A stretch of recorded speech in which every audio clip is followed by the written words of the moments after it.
Queridos alunos, tudo bem com vocês? Nossa aula de hoje de processo constitucional vai ser sobre o habeas corpus, esse importante aí remédio constitucional que nós temos no nosso sistema, que é um remédio constitucional já bastante antigo, né? Diferente do que a gente viu na aula passada, referente ao habeas data, por exemplo, que surgiu na nossa Constituição de 88, o habeas corpus ele já existe há bastante tempo no nosso ordenamento. Inclusive, ele não é uma criação brasileira, ele vem do direito inglês, ele surgiu lá em 1215, na Magna Carta, há bastante tempo atrás, e já existe, já é praticado há algum tempo aqui no Brasil.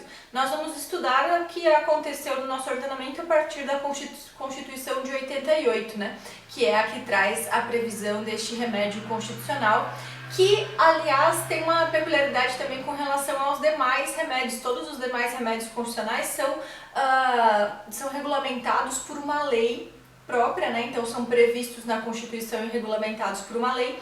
O habeas corpus não tem uma lei própria que o regulamenta, e sim ele tem a sua previsão do procedimento prevista lá no Código de Processo Penal. Ele vai ser o único remédio constitucional também que não vai ter natureza cível. As outras ações que nós vimos tinham natureza cível, essa vai ser uma ação de natureza penal, portanto regulamentado o seu procedimento lá no Código de Processo Penal. Bom, o habeas corpus então é esse importante remédio constitucional e ele vai ser utilizado sempre que a gente estiver sofrendo uma violação ou uma ameaça de violação à liberdade de locomoção. Então, sempre que vocês verem a expressão locomoção, né, alguém está sendo cerceado, está tendo a sua liberdade de locomoção cerceada, o remédio constitucional cabível é o habeas corpus. Então, sempre que houver um cerceamento aí à sua liberdade de locomoção por uma questão de ilegalidade ou abuso de poder. O conceito, né, do habeas corpus está previsto lá na Constituição Federal, no artigo 5º, inciso 68, que vai dizer o seguinte pra gente: conceder-se-á habeas corpus sempre que alguém sofrer ou se achar ameaçado de sofrer violência ou coação em sua liberdade de locomoção por ilegalidade ou abuso de poder.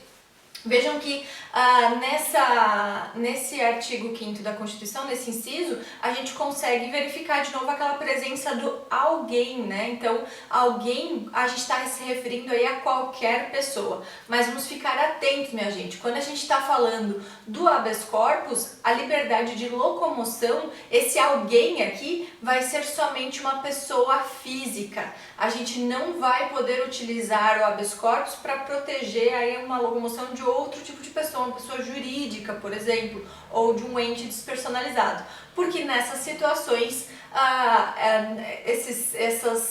essas criações jurídicas, nessas ficções jurídicas aí criadas pelo direito, elas não têm locomoção, elas não se locomovem, portanto não tem esse direito de liberdade de locomoção. Então esse alguém que a gente está falando aqui no artigo 5º é uma pessoa física, uma pessoa natural. Bom, esse habeas corpus vai estar regulamentado lá no Código de Processo Penal, a partir do artigo 647 do CPP. A gente precisa ficar atento a uma questão importante, vamos dar uma olhadinha lá no artigo.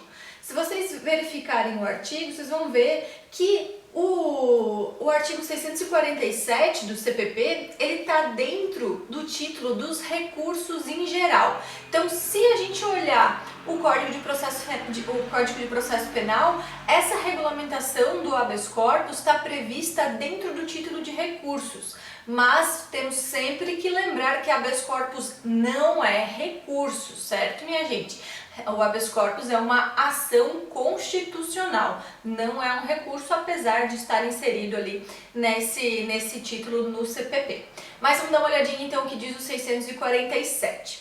Ele vai dizer: dar-se-á habeas corpus sempre que alguém sofrer ou se achar na iminência de sofrer violência ou coação ilegal na sua liberdade de ir e vir, salvo nos casos de punição disciplinar. Então, basicamente, ele vai repetir o conceito do artigo 5º lá da Constituição, do inciso 68, e vai acrescentar aí uma limitação ao cabimento. Essa restrição aos casos de punição disciplinar não é um caso de restrição por lei infraconstitucional. Na verdade, essa situação de que não cabe habeas corpus para punição disciplinar militar está prevista lá na própria Constituição Federal, no artigo 142, parágrafo 2º, que vai dizer justamente isso, que não cabe o habeas corpus no caso de punição disciplinar militar. Então, na verdade, esse conceito que está aqui no Código de Processo Penal, ele vai dizer basicamente a mesma coisa que está dita lá na Constituição Federal.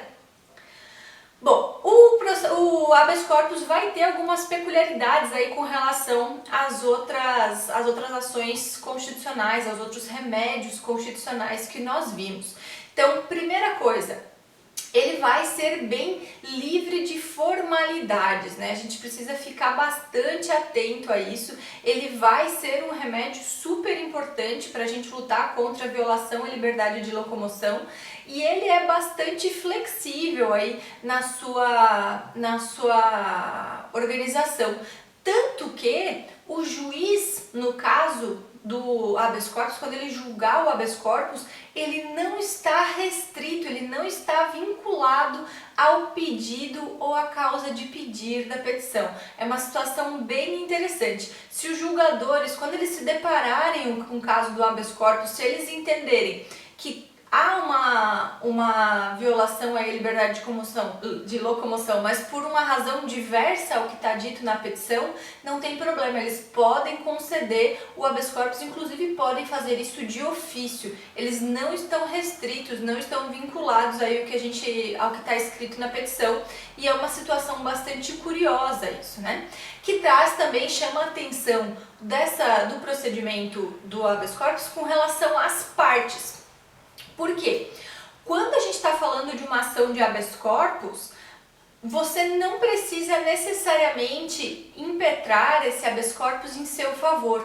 Você pode impetrar a seu favor ou em benefício de um terceiro, para benefício alheio. Então isso é uma situação bem curiosa também do habeas corpus, porque a gente tem uma situação aqui que a gente não precisa necessariamente estar buscando a nossa liberdade de locomoção. A gente pode estar buscando a liberdade de locomoção de uma outra pessoa. Vejam que isso é exatamente o oposto do que a gente viu com relação ao habeas data, né? Quando a gente falou do habeas data, a gente falou, olha, não, só pode usar habeas data para você ter acesso às suas informações, jamais de uma outra pessoa. Agora, quando a gente está falando do habeas corpus, essa regra cai por terra, porque o habeas corpus vai poder ser usado tanto para defender um direito seu, como também um direito alheio. Então, as partes nesse habeas corpus vão ser, primeiro, o impetrante, que vai ser aquela pessoa que está impetrando, que está iniciando aquela ação, mas esse impetrante não é necessariamente beneficiário aí dessa ação, né? Então, nós temos a figura do paciente. O paciente é aquele que vai ser beneficiado com essa decisão do habeas corpus. Então, podem ser a mesma pessoa, pode ser que você esteja utilizando o habeas corpus para defender um direito seu, mas pode ser que você esteja usando o habeas corpus para defender um direito de outra pessoa. E aí a gente vai estar falando de uma pessoa vai ser a figura do impetrante e outra pessoa vai ser a figura do paciente. E aí a gente vale dizer que quando a gente está falando da legitimidade ativa para ser o impetrante, essa sim é de qualquer pessoa, física, jurídica, ente despersonalizado, brasileiro, estrangeiro, qualquer pessoa pode ser o impetrante desse habeas corpus. Mas o paciente, aquele que vai ser o beneficiado aí com essa ação, essa sim só pode ser uma pessoa física, uma pessoa natural. Então é importante a gente deixar registrado aqui que não cabe o habeas corpus para beneficiar em favor aí de uma pessoa jurídica. A pessoa jurídica ela somente vai poder promover o habeas corpus em favor de uma pessoa física. Então a pessoa jurídica ela pode ser o impetrante, mas nunca o paciente.